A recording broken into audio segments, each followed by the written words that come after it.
This is where the cable comes out of the switchboard. You can take it down, clip it all the way down.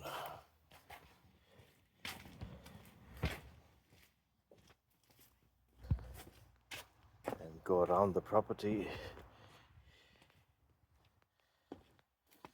Yeah, that's where you can clip it. And it goes right to the fence. Here, once you're at the fence, these rhododendrons are the only small obstacle. So we'll have to just get behind that.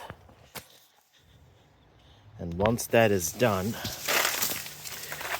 then again you can access the fence there. Yeah, to the bottom of the fence.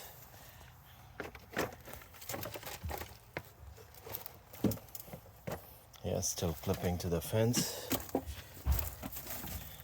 And yeah, that's where we can actually put the wall connector so that it can reach the car.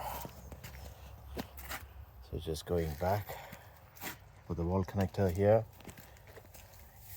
and yeah, the cable attached to the bottom of the fence all the way through.